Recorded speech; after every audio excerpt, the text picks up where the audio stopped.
بسم الله الرحمن الرحيم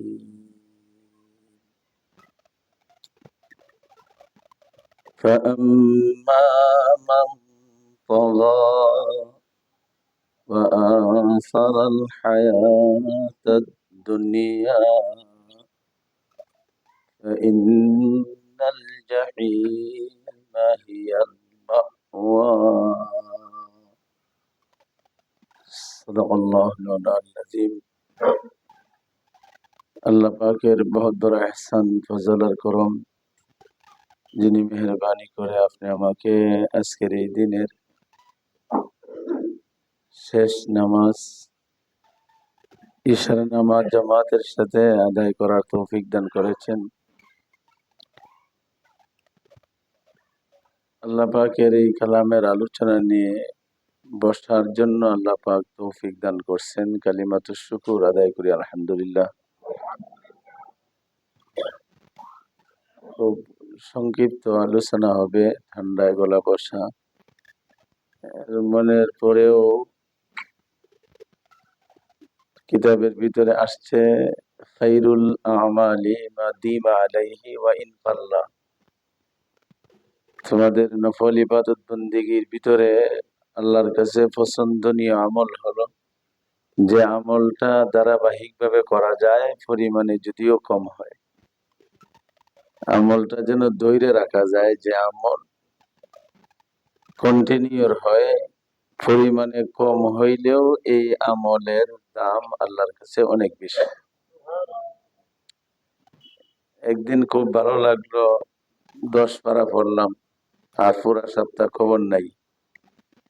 একদিন খুব ভালো লাগলো, দিলাম 20 রাকাত 40 রাকাত নামাজ নফল পড়ে, আর পুরা মাসের মধ্যে খবর নাই। বলে এর চেয়ে যদি প্রতি অক্তে অক্তে প্রতি দিনে দিনেই কিছু কম বেশ আমল করা হয়, পরিমাণে কম হইলেও আল্লাহর কাছে অনেক প্রিয়। কারণটা কি? যে আল্লাহ পাক চায় বন্দা যেন আল্লাহর সাথে লাগিয়ে থাকে। একদিন করলাম পুরা সপ্তাহে খবর নাই, একদিন করলাম পুরা মাসে খবর নাই, বলে মাঝখানের সময়টা তো বন্দা আল্লাহর কাছ থেকে দূরে সরে যায়।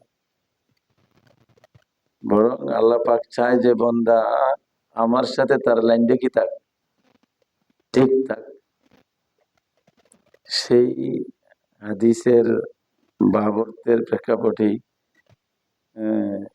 শ্বাস রাখাটা কষ্ট হয়, ঠান্ডা কমে নাই, ভালো খাসিতে সারে নাই, ডাক্তারেরও নিষেধ করার কথা বলার। এরপরে মনে করলাম বরকতটা আল্লাহ পাক যেন জারি রাখে। কোরআনের ভিতরে আল্লাহ পাক নূর রাখছে। আমরা বড় সম্পদ আল্লাহ, আল্লাহ রসুল, আল্লাহ পাকের কালাম। এর চেয়ে বড় সম্পদ মুসলমানের জীবনে আর কিছু নাই। আল্লাহর পরিচয় দিছে আল্লাহ নূরুস সামাওয়াতি ওয়াল আরদ। আমারে তোমরা দেখো না, দেখার সুযোগ নাই, সেই শক্তি তোমাদের চোখে দেই নাই। আমি আসমান এবং জমিনের আলো।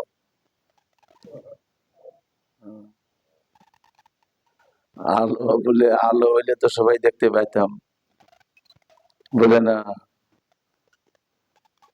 বেশি আলো হইলেও মানুষ দেখতে পারে না। হ্যাঁ, বেশির কাছের জিনিস হইলে অনেক সময় দেখা যায় না, অনেক দূরের জিনিস দেখা যায় না। এরকম খুব বেশি কাছে হইলেও তো হাতটা দেখা যায়।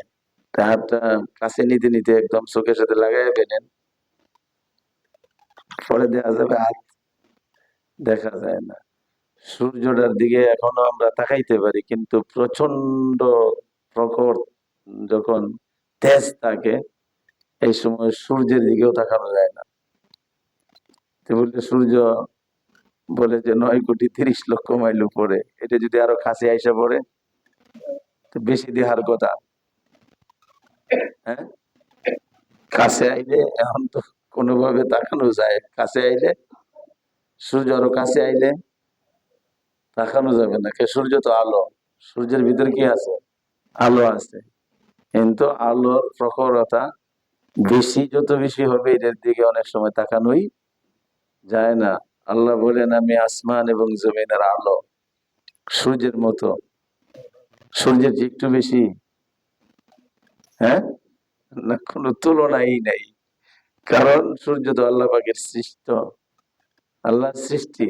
এই সূর্য কাছে আইলেই তোমরা দেখতে পারবা না। আমি আল্লাহ পাকের কাছ থেকে নূর দ্বারা আল্লাহর নবীকে তৈরি করছি, সুবহানাল্লাহ। আর সেইখান থেকে একটা অংশ লইয়া সারা পৃথিবীর সব সৃষ্টিকে সৃষ্টি করছি। এই এর ভিতরে হযরত ইউসুফ আলাইহিস সালাম নিচে গা এক ভাগের অর্ধেক,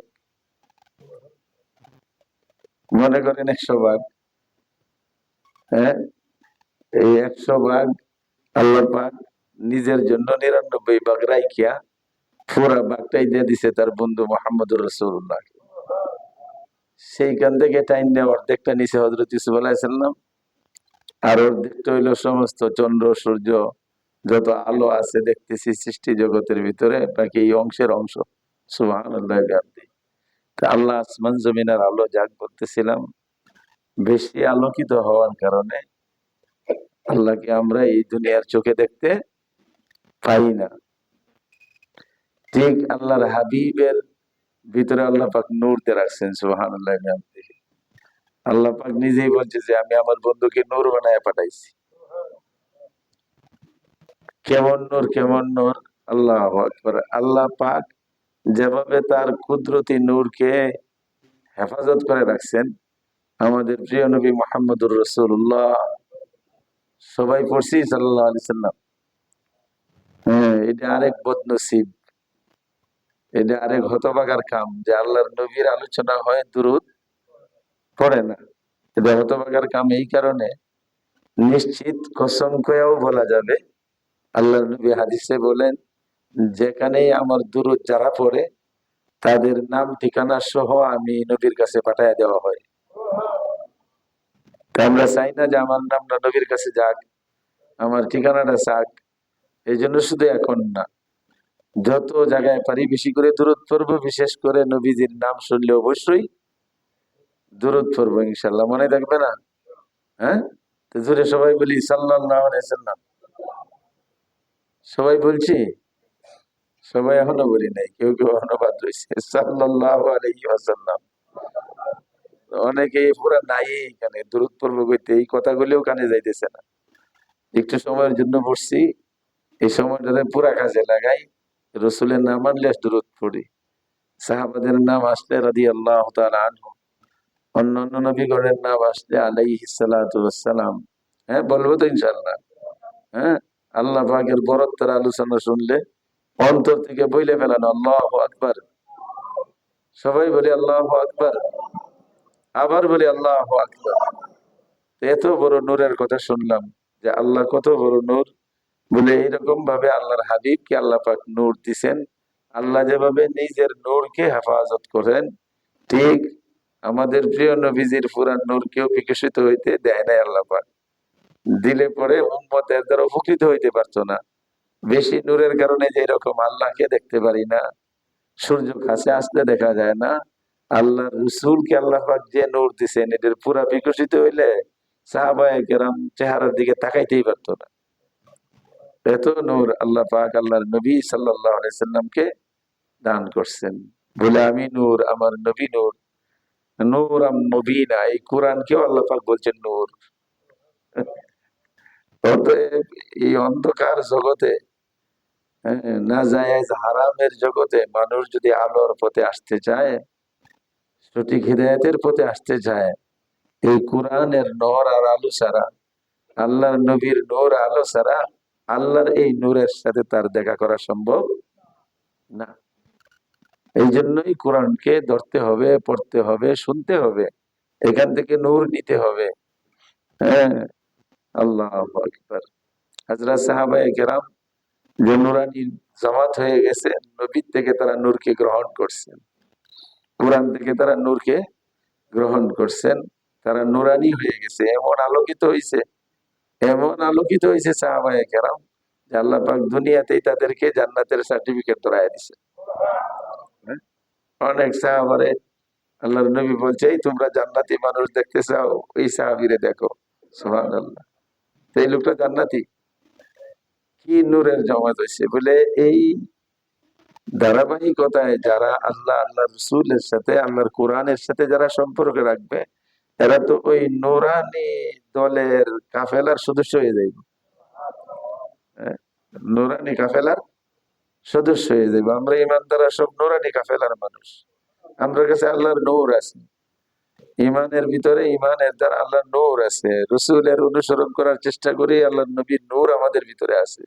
কোরআন পড়ি, শুনি, মানি, মানার চেষ্টা করি বলে তোমাদের ভিতরে এই তিন প্রকারের নূর দিয়ে আল্লাহ পাক তোমাদেরকে নূরানি কাফেলা বানায় দিয়েছে। হ্যাঁ, হাদিসের ভিতরে আসছে যে কারো কারো জন্য হাসরটা এত অন্ধকার হবে, হ্যাঁ অন্ধকার হবে। আরেকদিন বলছিলাম, চোখের ভিতরে দেখার শক্তি আছে, কিন্তু এই দেখা অন্য সহযোগিতা ছাড়া দেখতে পারে না। আমি আপনাদেরকে দেখতেছি, কিন্তু শুধু চোখের ক্যাপাসিটি না, আপনারা আমাকে দেখতেছেন, এটা শুধু চোখের ক্যাপাসিটি এখানে নাই। বলে লাইটটা যদি অফ করে দেয়, চোখ আপনার কাছে আমার কাছে থাকবে কি থাকবে না? দেখার সুযোগ আছে? বলে তোমার চোখ দেখে কেন? বলে লাইটের আলোর সাহায্যে দেখে, অন্ধকারে তোমার চোখ দেখে না। হ্যাঁ, বলে এই দেখাটা যখন মানুষ আল্লাহ আল্লাহ রসুলের পথে চলে, বলে এই দেখাটারে আল্লাহ পাক নুরানি দেখা বানায় দেয়, আলো বানায় দেয়। এই আলোর কারণে হাসরের মাঠ গভীর অন্ধকারচ্ছন্ন হওয়ার পরেও এই নুরানি কাফেলার সদস্য হিসাবে সাহাবায়ে কেরাম থেকে ইমানের নূর নিয়ে চলবে। বলে তাদের পিছনে যারা অনুসরণ করে, মানে তারা তাদের পিছনে এই নূর দেখে দেখে নিজের নূরকে নিয়ে জান্নাতে চলে যাবে। এই জন্য আমাদের সামনে আল্লাহ আল্লাহ রসুল, আল্লাহর কোরআন ছাড়া আর কোনো উপায় নাই। যতই কষ্ট হোক পড়তে হবে, যত ব্যস্তই থাকি বেশি না হোক কম পড়তে হবে, যতই ঝামেলা থাক কোরআন শুনতে হবে। কোরআন শুনলে, দেখলে, পড়লে, বলে একজন পড়তে পারে না, শোনার সুযোগ নাই, হ্যাঁ যদি একা একাও কোরআনের দিকে তাকায় থাকে, তো সে যেহেতু নূর, কোরআনটা নূর, আল্লাহ পাক এই চোখ দিয়ে এই নূর তার ভিতরে ঢুকাই দিবে। পড়তে পারে না, হাদিসের ভিতরে আসছে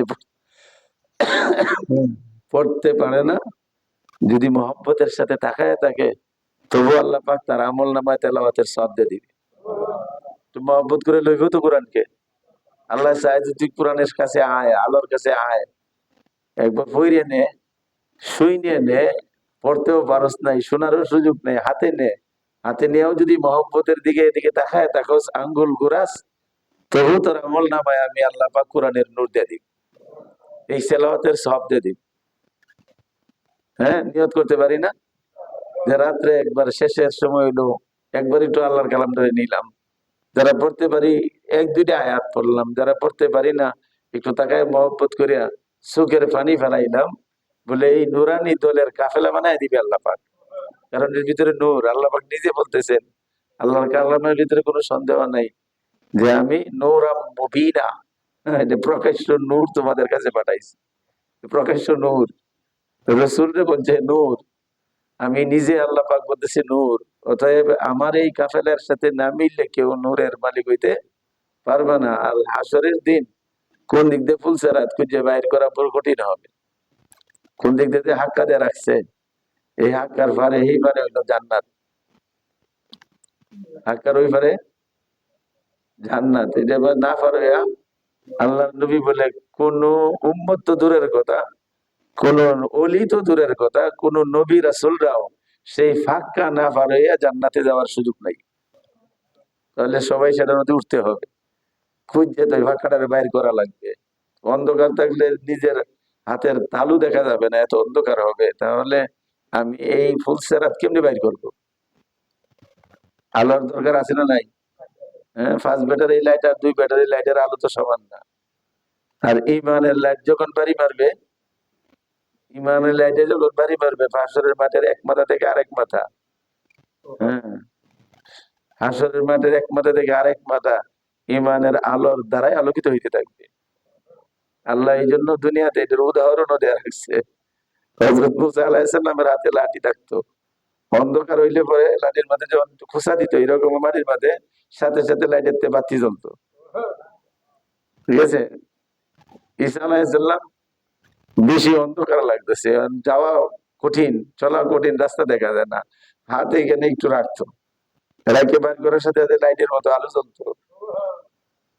এটা দুনিয়াতে দেখাইছে, আল্লাহ পাকের নজির দৃষ্টান্ত রাখছে যে আমি আল্লাহ পাক যে নূরটা দিব, আমার পথে চললে এরকম ভাবে তোমাদের হাতের ভিতরে নূর এসে যাবে, তোমাদের চোখের ভিতরে নূর আসবে, হ্যাঁ, তোমাদের সামনে নূর জ্বলতে থাকবে, আর রাস্তা দেখায় দেখায় ডাকতে থাকবে, আমার অনুসরণ করেন, আমার সাথে আসেন, আমি আপনাদেরকে জান্নাতে পৌঁছাইয়া দিই। তো নূর আছে আল্লাহর কাছে, নূর আছে আল্লাহ রসুলের কাছে, নূর আছে কোরআনের ভিতরে, তিনদের একটার কাছে আইলাম না। এই আলো আমার ভিতরে যাইব, যাইব না যদি মনে করি যে আমার চোখ আছে, এই চোখ যেরকম বাড়তে গেলে পরে এখনই একজন আরেকজনকে দেখবো না, হ্যাঁ, রাত্রের অন্ধকারে দেখি না, সূর্যের আলো লাগে, চাঁদের আলোতে আমরা দেখি, বলে এই চোখ তোমার সাথে থাকবে ঠিকই, কিন্তু এই চোখের দৃষ্টিতে কোনো কাজ হবে না, দেখতে পারবে না, আমার নূর সাহায্যকারী হবে। আল্লাহ যে আয়াত কানা আমরা এখান থেকে পাঠ করছি, 30 পারার সূরা নাজিয়ার 37, 38, 39, তিনটা ছোট ছোট আয়াত পাঠ করছি। শাব্দিক অর্থটা আগে বুঝি। আল্লাহ পাক বলতেছেন, কথার মধ্যে কোনো সন্দেহ নাই তো, কোনো মিথ্যার কোনো সুযোগ নাই। আল্লাহ পাক নিজে বলেন, আমফা আম্মা মান তাগা, এই দুনিয়ার কিছু মানুষ আছে যারা অবাধ্য, বাধ্য না, বাধ্য অবাধ্য বুঝি তো, হ্যাঁ, মা বাবার বাধ্য সন্তান আর অবাধ্য সন্তান। বাধ্য সন্তান কাকে বলে? যারা মা বাবার কথা শুনে চলে, এরাই তো বাধ্য। যারা কথা শুনে না তারা কি বলে? অবাধ্য। আল্লাহ পাক বলেন, ফা আম্মা মান তাগা, এই জাহান্নামীরা রে চিনে লও। বলে হুজুর জাহান্নামীরা রে আমরা চিনবো কেন, আমরা তো জান্নাতীরে চিনা দরকার। বলে না, অনেক সময় বেয়াদবের কাছ থেকে বলে আদব কইতে শিখছিলা, বলে বেয়াদবের কাছ থেকে আদব শিখছি। বলে এটা উল্টা কথা হইলো, বেয়াদবের কাছ থেকে আদব শিখা যায়? হ্যাঁ, শিখা যায়? বলে এই বেয়াদবের কাছ থেকে আদব শিখছো কেমনে? বলে এই যে কথাগুলি বইলিয়া, যে কাজগুলি করলে, যে আচরণগুলি করলে বেয়াদব হইছে, আমি এই সময় তওবা করছি, আল্লাহ তুমি জীবনে এই কথাও বলায়ও না, এই কাজও আমাদের করায়ও না। বেয়াদবের কাছ থেকে কি শেখা যায়? আদব শিখা। বুঝে আসছে কথা? বেয়াদবের কাছ থেকেও কি শেখা যায়? যে আচরণ করলে মানুষে বেয়াদব কয়, হ্যাঁ, যেভাবে চললে মানুষে বেয়াদব ডাকে, হ্যাঁ, সেই আচরণ সেইভাবে আমি চলবো না, তার কাছ থেকে শিখে নিলাম যে এইটা আমি জীবনে, তুই এই কাজ করে বেয়াদব হইছস, সমাজের মানুষ তোরে বেয়াদব কয়েছি নে, আমি জীবনে এই কাজ করুম না। বলে জাহান্নামীদের আলোচনা শোনো, শুনলে নিজে এটা থেকে তওবা করে বলবা যে মাহমুদ জীবনে এই কাজ করুম না, তাহলে আমি জাহান্নামীদের কাছ থেকে জান্নাতের রাস্তা পাইলাম। হ্যাঁ, তারা যে কাজগুলি করে জাহান্নামে যাবে, এই কাজগুলি আমরা করব না, তাহলে আমরা জাহান্নামীদের কাছ থেকেই জান্নাতের রাস্তা পাইয়া গেলাম। আল্লাহ পাক জাহান্নামীদের বর্ণনা দিতেছেন, যদিও পরবর্তী আয়াতে জান্নাতীদের গুণকীর্তন বলছেন, আজকে জাহান্নামীতে শুনি। ফাআম্মা মান তাগা, আল্লাহ পাক বলেন নিশ্চিত তোমাদের ভিতরে যে নারী পুরুষ তাগা অবাধ্য হয়ে গেছে। কার অবাধ্য? আল্লাহ আল্লাহ রসুলের অবাধ্য, কোরআনের অবাধ্য হয়ে গেছে। হ্যাঁ, এটা হলো শাব্দিক অর্থ, তারা অবাধ্য হয়ে গেছে। কোন কোন অনুবাদে লেখা আছে যারা সীমা লঙ্ঘন করেছে। সীমা লঙ্ঘন করে অবাধ্য যারা, এরাই তো সীমা লঙ্ঘন করে। বাপে বলছে তুই এই দিক দিয়ে যা, এইটা কর, এটা করলো না, সীমা লঙ্ঘন করলো। এই দিক দিয়ে যায় গেল না, সীমা লঙ্ঘন করলো। অর্থ দুটো একেবারে একটাই। যারা অবাধ্য হলো, নারী হোক আর পুরুষ হোক, যে দেশের অধিবাসী হোক, ধনী হোক আর গরিব হোক, যারা অবাধ্য হয়ে গেল, যারা অবাধ্য হয়ে গেল, আর কি করলো? ওয়া আসারাল হায়াতাদ দুনিয়া, দুইটা কাজ, জাহান্নামীরা দুইটা কাজ। আমরা এই দুইটা কাজ রে কি করব? ছাইরে দিব, বাদ দিব, জীবনে করুম না। তো প্রথমে একটা কাজ বললো, যারা আল্লাহ আল্লাহ রাসূলের কোরআনের অবাধ্য যারা, একটা কাজ, ওয়া আসারাল হায়াতাদ দুনিয়া, আর এই পার্থিব জীবনটাকে যারা প্রাধান্য দিল, পার্থিব জীবনকে যারা প্রাধান্য দিল, পার্থিব জীবনকে যারা প্রাধান্য দিল, কাজ কয়টা কইলাম? দুইটা। একটা হলো যারা আল্লাহ আল্লাহ রসুলের অবাধ্য, আল্লাহ বলছি এটা করো, এটা করলাম না, অবাধ্য হইলাম। নবী বলছে এইভাবে করো, এইভাবে করলাম না, অবাধ্য হইলাম। কোরআনে বলতেছে এই কাজটা করা তোমাদের দরকার, করলাম না, অবাধ্য হইলাম আল্লাহ, অবাধ্য হইলাম আল্লাহ রসুলের, অবাধ্য হইলাম কোরআনের। যারা আল্লাহ আল্লাহ রসুল কোরআনের অবাধ্য যারা হইল, এক কাজ। দুই নম্বর, ওয়া আসার আল হায়াত দুনিয়া, এই পার্থিব জীবনটাকে প্রাধান্য দিল, পার্থিব জীবন পাইল না।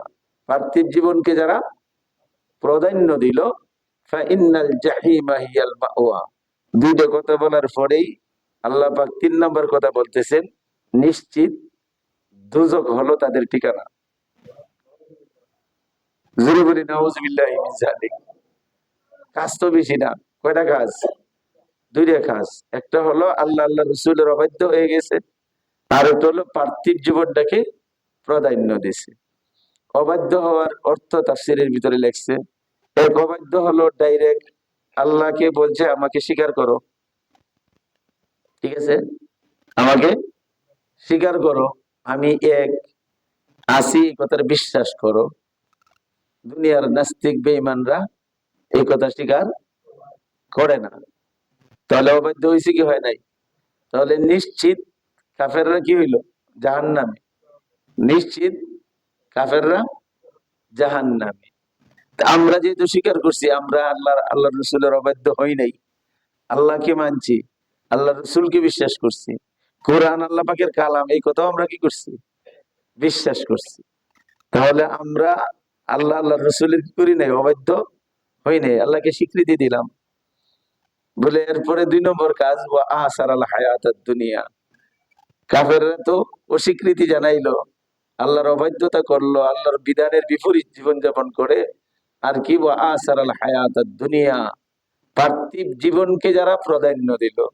এই প্রাধান্য দেওয়ার অর্থ হলো পার্থিব দুনিয়া, এই দুনিয়াকে সে গ্রহণ করলো, দুনিয়ার আনন্দ সুখ শান্তি ভোগ করলো, এমন কাজ করে যে কাজগুলির জন্য জাহান্নামে শাস্তি নির্ধারিত আছে। ইসলামে এরকম আছে না নাই? দুনিয়াতে কিছু কাজ যেগুলির দ্বারা দুনিয়ার অনেক সুযোগ সুবিধা হয়, অনেক আনন্দ ফুর্তি পায়, কিন্তু এই কাজের দ্বারা আখেরাতে শাস্তি কি আছে? নির্ধারিত আছে। অন্যায় কাজ করলে দুনিয়াতে একটু সামান্য সুখ সুবিধা আসে, অপরাধ করলে দুনিয়াতে একটু আনন্দ ফুর্তি আছে, একটু সুবিধা আছে, কিন্তু আখেরাতে অন্যায়ের শাস্তি আছে না নাই? তারা দুনিয়াতে এমন কাজকে ভোগ করে, এমন কাজ ছাড়া ঘরে কাজ করে দুনিয়ার দৃষ্টিতে কিছু উপকৃত হয়, কিছু আনন্দ লাভ করে, কিন্তু পার্থিব দুনিয়ার আনন্দ উপভোগের দ্বারা আখেরাতে তারা কি হবে? শাস্তির সম্মুখীন হবে। হ্যাঁ, এই ধরনের কাজগুলি যারা করে তারা বলছে তাদের ঠিকানা হবে কোথায়? জাহান্নাম। যেহেতু দুনিয়াকে বুক করছে পার্থিব সুবিধার কারণে, আনন্দ ফুর্তি করছে পার্থিব সুযোগ সুবিধার কারণে, কিন্তু এই পার্থিব সুযোগ সুবিধার কারণে আখেরাতে শাস্তি হয়ে গেছে, নির্ধারিত হয়ে গেছে। সেই শাস্তির ঠিকানা কোনটা? জাহান্নাম। শাস্তির ঠিকানা কোনটা? জাহান্নাম। কথার কথা উদাহরণস্বরূপ বলি, গীবত কইলে একটু ফুর্তি আছে, মানুষের গীবত করলে একটু ফুর্তি পায় না? মানুষের দুষ্টুটি বর্ণনা করে অনেকেই আনন্দ পাইতেছে, মজা পাইতেছে, এই কথা বলে না কেন? মজা আছে তো, হ্যাঁ, দুনিয়ার একটু মজা পাইতেছে, কিন্তু গীবত করা হইলো কবিরা গুনাহ। গীবত করা, মানুষের মন্দ স্যার এই বর্ণনা করা কি করা? কবিরা গুনাহ।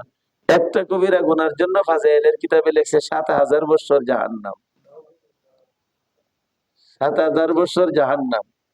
তাহলে একটা পার্থিব সুবিধা আমি নিলাম, একটু ফুর্তি করলাম, হ্যাঁ, এলাকার একটা মানুষের পচাইলাম আর হা হা করে হাসলাম, মানুষকে, একজনকে অপদস্থ করলাম, একজনকে কাটো করলাম, একজনকে বেইজ্জতি করলাম, আর এটার দ্বারা খুব মজা লুটলাম, শাসটল গরম বানায় দিলাম, চা হলো দাঁড়ছে দাঁড়ছে কি করলো? বিক্রি করলো। তো দুনিয়ার মজা তো একটু পাইছি। কবিরা গুনার জন্য ৭,০০০ বছর দুজক, শাস্তি নির্ধারিত আছে না নাই? ফাইনাল জাহিমা হিয়াল মাওয়া। অতএব তার ঠিকানা কোথায় হবে? জাহান্নামে। সুদ, দুনিয়াতে সুবিধা আছে না নাই? লাভ দেখতেছি, লাভ আছে না নাই?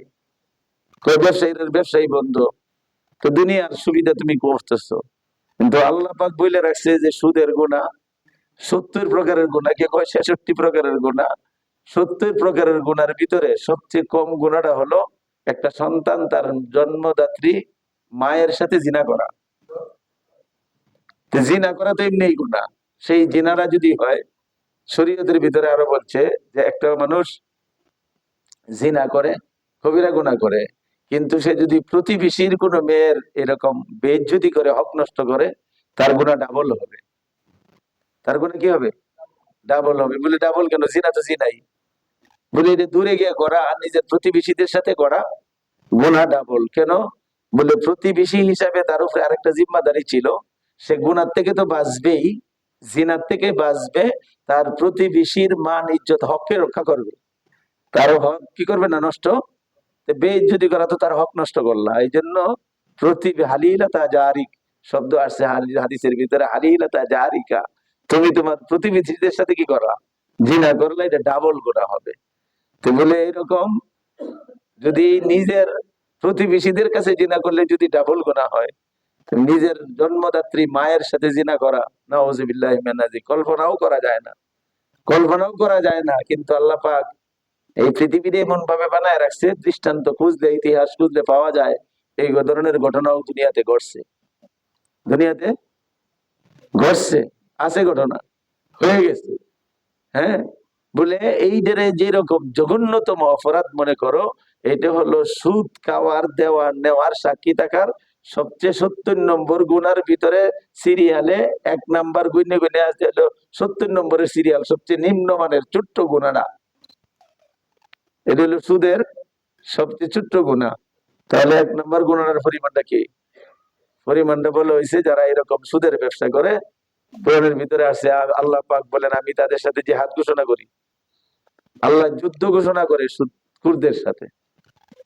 তো দুনিয়ার পার্থিব সুবিধা নিচ্ছে, হ্যাঁ, একটু সাময়িক লাভ দেখতেছে, পরকালে শাস্তি আছে না নাই?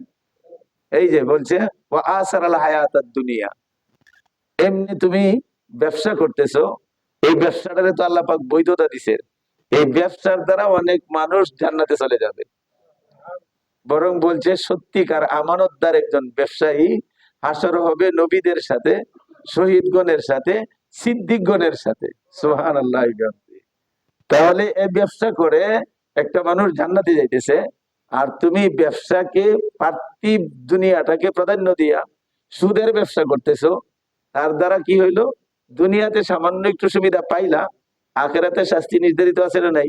এই যে গুনার কথা বললাম, সবচেয়ে কবিরা গুনার নিম্ন গুনাটা যদি এইরকম হয়, তাহলে এই সুদ খাওয়ার 1 নাম্বার গুনাটার পরিণাম কত, পরিণতি কত ভয়াবহ, বড় কঠিন। এই যে বলতেছে আল্লাহ পাকের কালামের ভঙ্গিটা দেখেন, একটা হলো আমার অবাধ্য হয়ে গেল, আরেকটা হলো যে এই পার্থিব দুনিয়ার সামান্য সুখ সুবিধা এমন কাজ দ্বারা নিতেছে, যে কাজগুলির দ্বারা সে আখেরাতে শাস্তি কি হয়ে গেছে? নির্ধারিত হয়ে গেছে। নিশ্চিত জেনে রাখো, যেহেতু শাস্তি নির্ধারিত, তার ঠিকানা কোথায়? জাহান্নাম। তার ঠিকানা জাহান্নাম। অতএব আল্লাহ পাক কেমনে বললেন, যারা আমার অবাধ্য হলো, আমার রসুলের অবাধ্য হলো, আমার কোরআনের অবাধ্য হলো, এবং এই পার্থিব দুনিয়াটাকে প্রাধান্য দেয়া দিল আখেরাতের উপরে, পরকালের শাস্তিটা অপেক্ষা করে, সেই শাস্তিটারে ডিনাই করে, শাস্তিটিকে দাবায়া দুনিয়ার পার্থিব জীবনের সুযোগ সুবিধা, আনন্দ ফুর্তিদেরই প্রাধান্য দিল, ঠিকানা কোথায়? জাহান্নাম। যে সমস্ত আমাদের ছেলে মেয়েরা পর্দা মানতেছে না, দুনিয়ার একটু আনন্দ ফুর্তি আছে না নাই? হ্যাঁ, ছেলেরা হাফ প্যান্ট পরে ঘুরায়, আছে তো? পার্থিব আনন্দটা করতেছো, এই দিক দিয়ে ফরজ তরক হচ্ছে। পুরুষদের হাঁটু থেকে নাভি পর্যন্ত শরীর ঢাইকে রাখা কি ফরজ?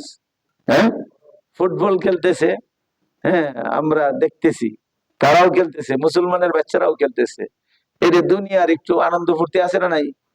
এইটা বললো আসার আল হায়াতাত দুনিয়া, এই পার্থিব জীবনটাকে প্রাধান্য দিলা, তোমার এই পর্দার জন্য আখেরাতে শাস্তি নির্ধারিত, ফরজ তরক করার কারণে কবিরা গুনাহ, এর জন্য শাস্তি নির্ধারিত। তোমার ঠিকানা কোথায়? জাহান্নাম। অতএব বেপরদায় যারা চলে, ছেলেরা যারা বেপরদিগি করে, এবং মেয়েরা যারা আমাদের, মেয়ে ছেলেরা, আমাদের মেয়েরা, বাইস্তিরা, ভাগ্নেরা যারা বেপরদায় চলে, তারা শুধু দুনিয়ার একটু ফুর্তি আনন্দ, আরো বন্ধু বান্ধবীদের সাথে মিলবে, এইরকম চুল রে খুলে রাখলো, ওড়না পরলো না, গেঞ্জি গায়ে দিল, টুস লাগাইলো, দুনিয়ার একটু আনন্দ ফুর্তি আছে না নাই? ডাইরেক্ট সরাসরি বলতেছে ওয়া আসারাল হায়াতাদ দুনিয়া। এই বেপরদিগির কারণে হায়াতের জিন্দেগির আনন্দ ফুর্তি, একটু দুনিয়ার লাভের কারণে সুদের ব্যবসা, ঘুষের ব্যবসা, সুদ ঘুষ আছে না নাই? আমি একজন গ্রাহক, আমি আমার সুবিধার জন্য কিছু ঘুষ দিয়া কাজ একটা উদ্ধার করে লইলাম, সেই ব্যক্তিও দুনিয়ার কিছু সুবিধা পায়া কাজটা কি করে দিল, ছুটাইয়া দিল। দুনিয়ার সুখের কারণে ঘুষ দিলাম আর নিলাম, দুনিয়ার সুবিধার কারণে সুদ দিলাম আর নিলাম আর গ্রহণ করলাম, আর আখেরাতে এবার কি অপেক্ষা করলাম, অপেক্ষাকে তলে ফেলাইয়া দিলাম, দাবাইয়া দিলাম। প্রাধান্য দেওয়ার অর্থ কি? আর কেটে দাবাইয়া দিলাম। পরকালে যে শাস্তি আছে এটারে দাবাইয়া দেওয়া অপেক্ষা করে, এটার চিন্তা ফিকির দিকে লক্ষ্য না করেই এই দুনিয়ার সুযোগ সুবিধাটা নিলাম। এইরকম বেফর্তি কিভাবে চইলিয়া চালায়া, একটা বেফর্দা নারীর জন্য সে নিজে দায়ী। যখন বয়ঃপ্রাপ্ত হবে একটা মহিলা, সে নিজে দায়ী, একজন গুনাহগার। বেফর্দা একটা মেয়ে নিজে গুনাহগার, ঠিক আছে তো? তার মা বাপ গুনাহগার, তার মা বাপ গুনাহগার, যতদিন মা বাপের অধীনে আছে। যদি মা বাপ না থাকে, তার বড় ভাই, পরিবারের অভিভাবক যে, সে গুনাহগার। কয়জন হলো? তিনজন না, মা বাপরে একটাই ধরলাম। হ্যাঁ, তার পরিবারের একজন, নিজে তো একজন আছেই, নিজে দায়ী, মা বাপ দায়ী, মা বাপ না থাকলে তার পরিবারের অভিভাবক বড় ভাই দায়ী, তিনজন হইলো তো। বিবাহের পরে তার স্বামী দায়ী হবে। চার শ্রেণীর পুরুষরা, একটা মহিলা বেপরদার কারণে চার শ্রেণীর পুরুষরা জাহান্নামে চলে যাবে। আসারাল হায়াতুদ দুনিয়া বলে কেন? এই দুনিয়ার রং ফুর্তি আনন্দটারে প্রাধান্য দিলা, আখেরাতকে অপেক্ষা করলা, অপেক্ষাকে ডাবাইয়া দিলা, প্রাধান্য দিলা দুনিয়াকে, এই জন্য তোমাদের জন্য জাহান্নাম। আসারাল হায়াতুদ দুনিয়া ফাইন্নাল জাহিমা হিয়াল মাওয়া। বলে দুনিয়াটারে চিনো। হ্যাঁ, বলে মানুষের শত্রু থাকে, শত্রুরে কি কয়? ফার্সি একটা শব্দ ব্যবহার করে, দুশ্মন। এইটি মনে রাখেন, সহজে মনে থাকবো। হ্যাঁ, শত্রুরে কি নেই আমরা দুশ্মন, এটা তো দুশ্মন। দুশ্মন ফার্সি শব্দ, বাংলা হইলো শত্রু। হ্যাঁ, দুশ্মন মনে থাকবো। হ্যাঁ, দুশ্মনের মধ্যে ফার্সিতে অক্ষর হইলো 4টা, খুব মনে রেখেন। দুশ্মন কি কি আছে? দুশের মধ্যে দাল আছে, দুশ কি আছে? সিন আছে। দুশ্মন মনে থাকবো তো? দুশ্মন, এই দুশ্মন যে, এটা আসলে মানুষের, মুমিনের চির দুশ্মন, চির শত্রু। এই শত্রু শব্দটাই শত্রু, এই শব্দটাই কি? শত্রু। এই শব্দটাই শত্রু কেমনে? দুশ্মনের ভিতরে 4টে অক্ষর আছে, সহজে মনে থাকার জন্য। হ্যাঁ, দুশ্মন যারা আরবি কিছুটা জানেন, হ্যাঁ, দুশ্মনের ভিতরে প্রথম আরবি অক্ষরটা দাল, পরের অক্ষরটা শিন, পরের অক্ষরটা মিম। দুশ মন, মন। হ্যাঁ, বাংলাতে ম, আরবিতে কি? মিম, আরবিতে মিম। মন শেষে কি আছে? নুন, বাংলাতে দন্তান্ন। আর শেষ হইলো কি? দুশ্মন যদি লেখেন, দরষ্টুকারে দু, তালিবে স, ম, দন্তের ন, হইলো দুশ্মন। 4টে অক্ষর না? আরবি ডে আনেন, ফার্সি ডে আনেন। দাল, শিন, মিম, নুন। দাল, শিন, মিম, নুন। বলে এই শত্রুটাই মুমিনের বড় শত্রু। এই শব্দটাই শত্রু কেমনে? বলে দাল দে প্রথম শত্রু মুমিনের জন্য দুনিয়া। এই যে আসারাল হায়াতুদ দুনিয়া, যারা পার্থিব দুনিয়ারে কি দিবে? প্রাধান্য দিবে। তো দুনিয়াটা তার শত্রু হইলো, মুমিনের শত্রু হইলো কি? দুনিয়া। হ্যাঁ, দুশ্মনের প্রথম অক্ষর দুনিয়া। হ্যাঁ, শিন, শিন দিয়ে শয়তান। শয়তান কি মুমিনের দুশমন না বন্ধু? শত্রু। শয়তান দুশ্মন, শয়তান তালি বিশ্ব, আরবিতে হলো সিন, দুস, হ্যাঁ এটা শয়তান 2 নম্বর শত্রু। শব্দটাই শত্রু কেমনে, যে দালে দুনিয়া, দুনিয়া এক শত্রু আল্লাহ পাক নিজে বানায় দিছে, ওয়া আসারাল হায়াতাদ দুনিয়া, এই দুনিয়ার জিন্দেগিটারে কি দিলা, প্রাধান্য দিলা, আনন্দ ফুর্তি একটু লাভ, এইগুলি চিন্তা করে পরকালটারে দাবায় ফেলাইছো। এই দুনিয়াটাই তোমার কি হয়ে গেল, শত্রু হয়ে গেল, তোমার দুশ্মন হয়ে গেল। সিন, শয়তান তো প্রকাশ্য দুশ্মন, ইন্না শাইতানা লিল ইনসানি আদুব্বুম মুবিন, নিশ্চয়ই শয়তান মানুষের প্রকাশ্য শত্রু। এরপরে তাহে ম, আরবিতে কি মিম, মিমে মন, মন, এই মন আরেকটা শত্রু। এই মন কি সবকিছু মন থেকে তৈরি হয়, মন হইলো আরেক শত্রু, ঠিক আছে। শেষে রয়েছে নুন, নুন হইলো নফস, একটা কুপ্রবৃত্তি, এই যে খারাপ নিশা, খারাপ নিশা হইলো আরেকটা শত্রু, এটা হইলো নুন দে নফস, খায়ের সাথে নফসানি, নফসের কুপ্রবৃত্তি হলো আরেকটা শত্রু তোমার। নফস খারাপ দিকে নিয়ে যায়, খারাপ দিকে কি করে, ধাবিত করে। যাকে এই দুশ্মন শব্দটাই দুশ্মন, এই দুশ্মন শব্দটাই শত্রু মুমিনের। মনে থাকবে, দুনিয়া, শয়তান, মন আর নফস, মন আর নফস, এটি মুমিনের শত্রু। আল্লাহু আকবার। দুনিয়াটা কেমনে শত্রু, বলে দুনিয়া যদি কেউ আল্লাহ আল্লাহ রসুলের বায় ব্যবহার করে, এই দুনিয়া তাকে জান্নাতি বানায় দিবে, কারণ দুনিয়া ছাড়া তো, হ্যাঁ, সোলার বাউ, দুনিয়া মে হো दुनियादार नहीं हो, दुनिया में हो दुनियादार नहीं हो, बाजार से गुजरा हो खरीदार नहीं हो।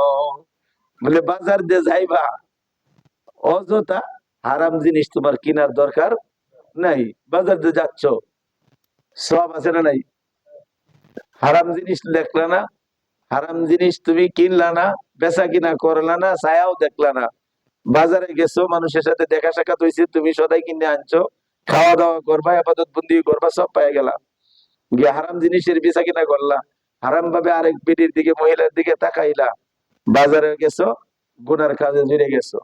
দুনিয়াতে আসো, দুনিয়াদার হইবা না, দুনিয়াদার মানে হারাম ভাবে দুনিয়াকে ভোগ করবা না, হারাম ভাবে দুনিয়াকে ভোগ করবা না।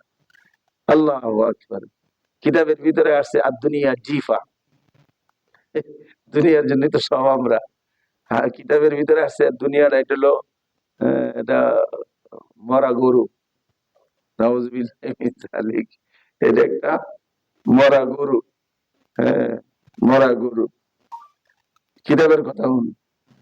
আর দুনিয়া জিফা, দুনিয়াটা একটা মরা গরু, তোয়ালিবুহা কিলাবুন, আর মরা গরুরে বেশি পছন্দ করে কেডা, হ্যাঁ, এই কথা বলে না কেন, হ্যাঁ, কুকুর না থাকলে এই মরা গরু গিল হয় না, শেষ হইল হয় না, মানুষের অসুখ হয়ে গেল, মরা গরুর পছন্দ করে কেডা, কুকুর।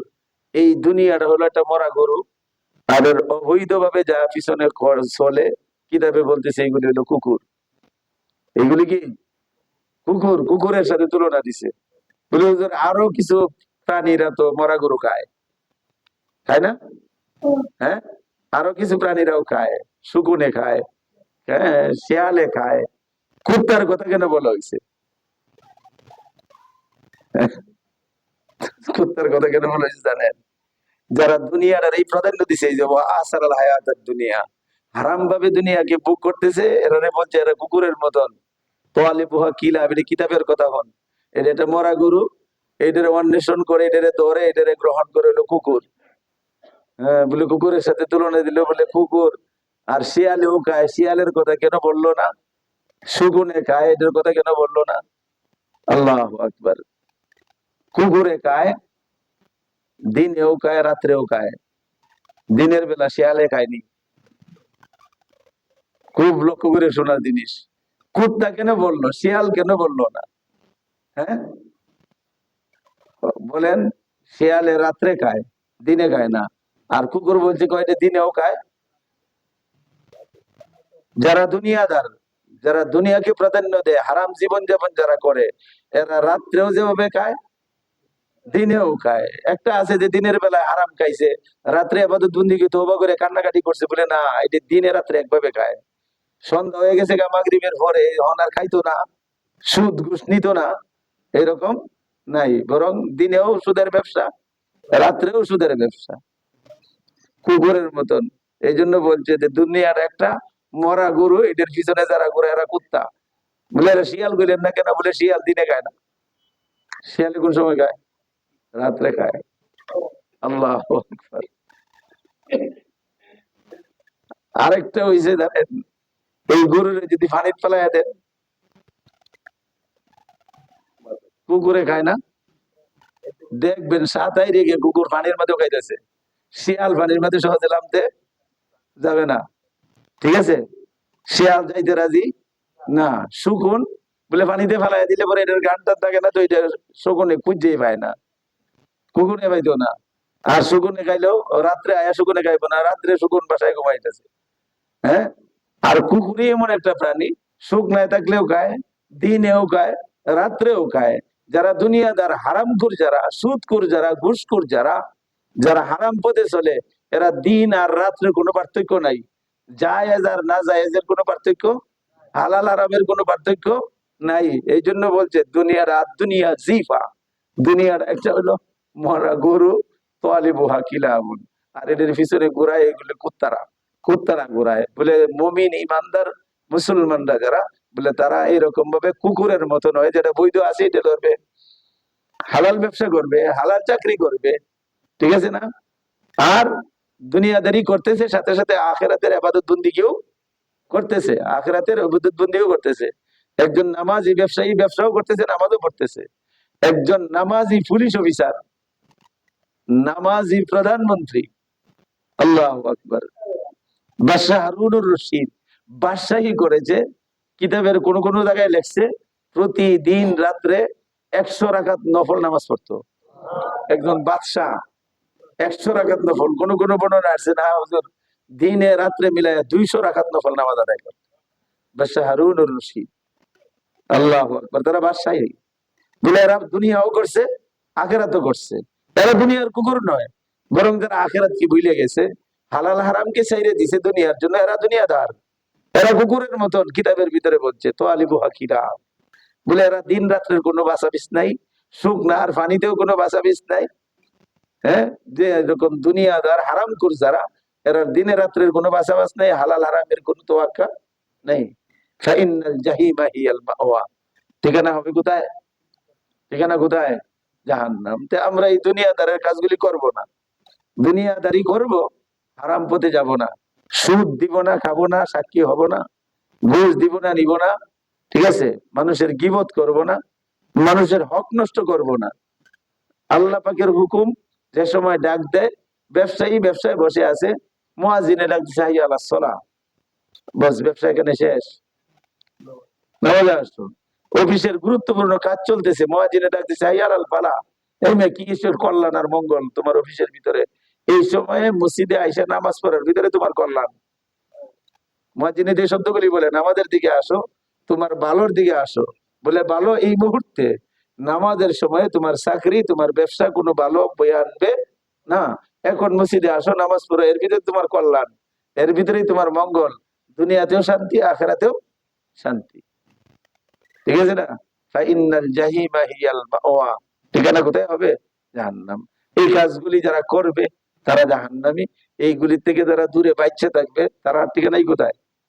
তারা ঠিকানাই, তারা ঠিকানাই জান্নাত। চেষ্টা করি, দোয়া করি, হারাম থেকে বাঁচি, গীবত করা, মানুষের হক নষ্ট করার থেকে বাঁচি, 5 ওয়াক্ত নামাজকে গুরুত্ব সহকারে নিয়মিত আদায় করতে থাকি, এর জন্য মেহনত করতে থাকি, বলতে থাকি মানুষকে, এর জন্য মানুষকে বলতে থাকবো। এই বলতে থাকলে হবে কি? বলে বলতে থাকলে হবে,